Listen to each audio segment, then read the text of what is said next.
आज आपण लाल हरभऱ्याचा डोसा बनवणार आहोत. अगदी साधी, सोपी आणि सरळ रेसिपी आहे. अगदी अर्ध्या तासात तयार होतो हा डोसा. इथे मी साहित्य घेतलं आहे. 1 कप लाल हरभरे मी भिजवून घेतलेत. दही घेतले, 1 वाटी रवा, चिमूटभर सोडा, चवीपुरतं मीठ, कोथिंबीर, अर्धा इंच आलं, 3 लसूण पाकळ्या कापून घेतलेत आणि 3 हिरव्या मिरच्या. आता इथे 1 कप लाल चणे घेतलेत मी. त्याच्यासाठी मी अर्धी वाटी दही घेतलं आहे. दही थोडंसं आंबट असावं. घट्ट दही आहे माझं खूप. आता हे रवा घेतला आहे मी. 1 वाटी रवा पूर्ण घालणार आहे. थोडा थोडा करून रवा ॲड करणार आहे मी पण. कोथिंबीर घातली आहे.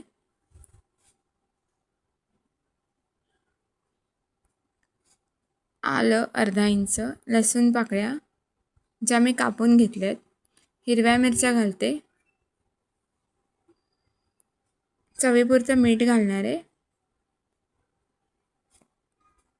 आणि मगाशीमध्ये मी साहित्यामध्ये सांगायचं विसरली, पण मी इथे 2 चमचे बेसन घातले. रवा मी पूर्ण घातला आता आणि 2 चमचे बेसन घातलं. आता हे सगळं मिश्रण आपल्याला वाटून घ्यायचं आहे. माझं मिश्रण सगळं वाटून झालेलं आहे. आता हे खूप पाणी पाणी दिसत असेल, पातळ वाटत असेल तुम्हाला, पण आपण याच्यात रवा घातला आहे. रवा पाणी शोषून घेतो आणि हे मिश्रण आपोआप घट्ट होतं. आता हे मिश्रण मी 15 मिनटं असंच ठेवणार आहे भिजत. 15 ते 20 मिनटं झालेली आहे. तुम्हाला दाखवते मी मिश्रण किती घट्ट झालं आहे ते. मगाशी खूप पातळ दिसत होतं. आता हीच कन्सिस्टन्सी आपल्याला हवी आहे डोसा बनवण्यासाठी. त्याच्या आधी मी थोडासा सोडा ॲड करते. खायचा सोडा आहे हा. एकदा व्यवस्थित हलक्या हाताने मिक्स करून घेते. आता मी इथे डोसाचा तवा तापत ठेवला आहे. मालवणी पद्धत वापरली आहे मी तेल लावायची. इथे सुरीमध्ये मी अर्धा कांदा कापून रोवून घेतला आहे आणि आता मी तेल लावते. असं तेल व्यवस्थित लागलं जातं आणि तेल वायासुद्धा जात नाही. छान असं तेल लावून घेणार आहे मी याला.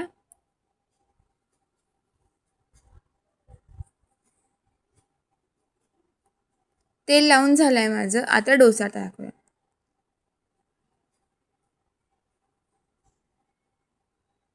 अगदी सहज हा डोसा निघतो आणि तयारसुद्धा छान होतो. तुम्हाला जर रोज रोज मुगाच्या डाळीचा डोसा, डाळ तांदळाचा डोसा खाऊन जर कंटाळा आला असेल ना, तर हा डोसा एकदा नक्की तयार करून बघा. खूप मस्त लागतो. जास्त झंझटसुद्धा नाही आहे काहीचा डोसा तयार करताना.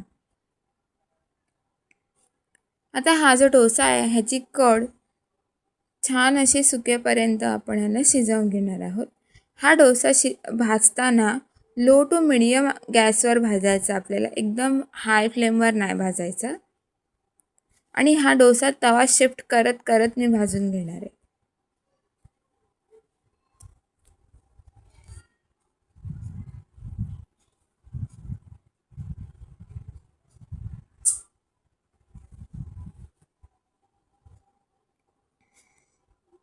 तुम्ही बघू शकता छान असा डोसा आपला निघतोय, व्यवस्थित असा तयार झाला आहे.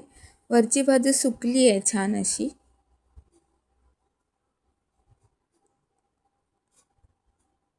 आता मी याच्यावर अगदी थोडंसं तेल सोडणार आहे आणि याला पलटून घेणार आहे.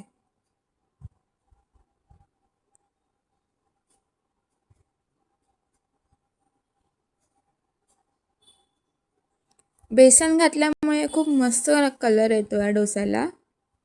बघू शकता अगदी छान असा डोसा तयार झाला आहे.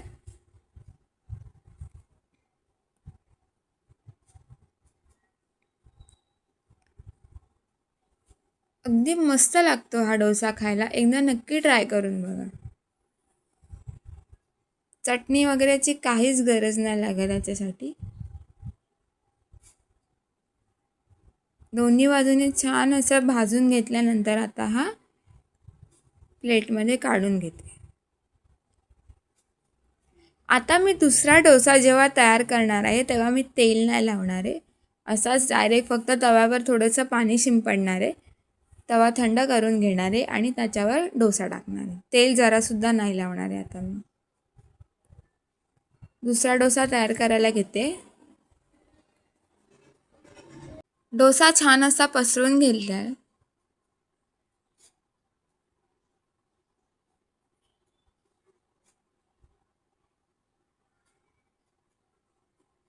अलगद हाताने छान असा पसरून घेतला आणि पातळ बनवून झाला की खायला खूप छान लागतो डोसा.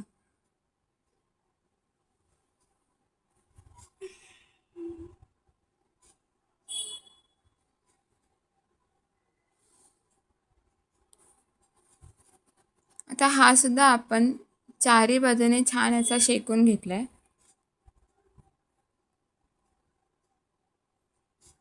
तवा शिफ्ट करत करत शेकून घेणार आहे, कारण की तव्याची गॅसची आच माझी लहानच आहे आणि तवा मोठा, म्हणून हा चारी बाजूने छान असा शेकून घेते.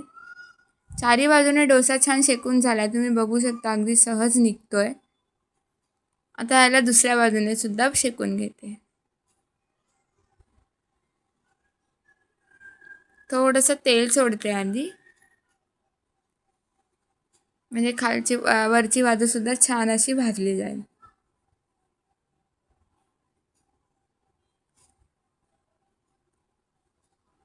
ह्याला सुद्धा खूप मस्त रंग आला, तुम्ही बघू शकता. नॉर्मल डोशासारखाच आपला कलर आला आहे.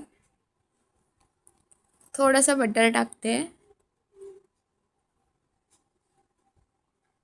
बटर घालणं ऑप्शनल आहे. माझ्या लेकीला बटरचा डोसा आवडतो म्हणून बटर घातले. व्हिडिओ आवडलात सबस्क्राईब करा. थँक्यू.